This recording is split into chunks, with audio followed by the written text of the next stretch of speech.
In the stillness of the Appalachian Mountains, where mist clings to the pine trees and wind whispers through broken window panes, a forgotten building stands, a monument to the hope of healing and the horror that followed.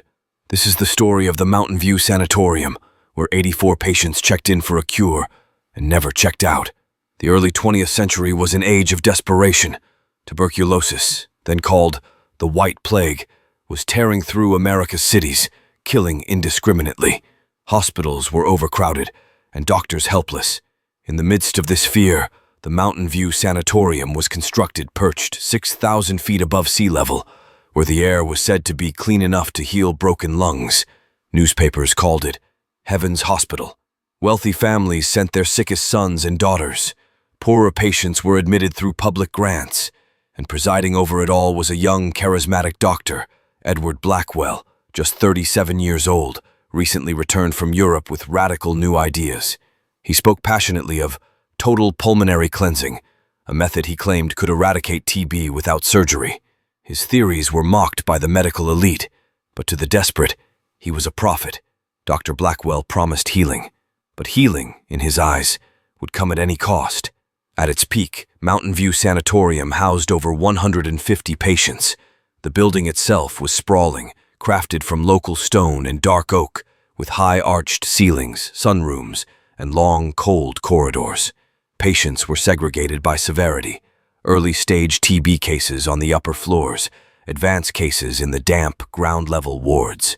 Among the early residents was Clara Winthrop, 23 years old, a schoolteacher from Charleston. Her letters, recovered decades later, painted a picture of initial hope and gratitude. In one note to her sister, she wrote, "Dr. Blackwell says the pain means the treatment is working. We breathe in the herbs for hours. It burns my throat, but I'm trying to stay strong." But those treatments grew increasingly brutal. Patients were made to fast for days. They were plunged into freezing spring water for shock therapy. The air was pumped with heavy vapors, eucalyptus, camphor, even turpentine. At night, some were strapped into beds with thick leather belts to keep the lungs from overexpanding. And yet, no one questioned it. Dr. Blackwell's confidence was absolute. He said the worse the suffering, the nearer the cure. It started with one disappearance. A young boy named Samuel Foster, just 12, vanished overnight. Staff were told he had taken a turn and was transferred to a different facility. Then, a month later, Eleanor Priest, a mother of 3, was said to have relapsed fatally in her sleep. Her body was never returned to the family. By 1910, 17 patients were unaccounted for. Rumors began spreading among the staff, especially the night nurses, who claimed they heard wheezing cries coming from the locked. Peter Alvarez tried to investigate. He kept a notebook documenting names, room numbers, and strange stains found near the basement stairs. But in April of 1911, Peter disappeared too. His journal was found hidden inside a hollow wall panel, with one final entry. They don't leave. He takes them below. He calls it the root. In a hidden sublevel of the sanatorium, Dr. Blackwell had constructed his private laboratory, off-limits to patients and most staff. He called it the root, his homage to the ancient healing traditions of herbalism and alchemy. What he practiced down there was not medicine. Using a mixture of botany, chemical compounds, and occult beliefs picked up during his time in Eastern Europe, Blackwell believed he had found a way to purge death from the human body. He injected his patients with plant-derived toxins, some extracted from poisonous roots native to the Appalachian forest.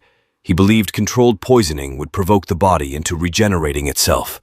When that didn't work, he turned to other methods: bloodletting, sensory deprivation, even organ transplantation. All done in secret, all without consent. The bodies were incinerated in a custom furnace deep beneath the building, where the mountain's rock formed a natural chimney. No death records were filed. No coffins left the property. By 1912, 84 patients had vanished without any official trace. It took one nurse, Margaret Eddington, to break the silence. She had grown suspicious after the sudden disappearance of a patient she had grown close to, Helen Rourke, a 19-year-old pianist with dreams of composing. Margaret followed Dr. Blackwell one stormy night, down into the forbidden basement. What she saw drove her to leave the sanatorium the next day and report him to the county medical board. But when the authorities arrived a week later, the place was empty. The patients, gone. The staff, gone. Dr. Blackwell, nowhere to be found. The sanatorium had been evacuated overnight. What was left behind was chilling. Blood-stained gurneys, scorched laboratory walls, half-filled syringes, and the remains of dozens of patient files, burned in the fireplace. No arrests were ever made. The case was quietly closed, declared an unfortunate mismanagement of a failing institution. In the decades that followed, Mountain View Sanatorium fell into decay. Locals avoided it, saying the building moaned on stormy nights. Urban explorers who dared enter claimed to find handprints inside sealed rooms and the faint smell of burning herbs. One man, Julian Mathers, a journalist in the 1970s, devoted years to uncovering the truth. He tracked down family members of the 84 missing patients. He even managed to find Margaret Eddington, now in her 90s, living in a care home in Maine. She said only one thing to it, but the foundation, the part built into the mountain, was too difficult to tear down. It remains, buried in soil and roots. Some say on winter nights, if you stand close enough, you can still hear coughing echoing from beneath the earth.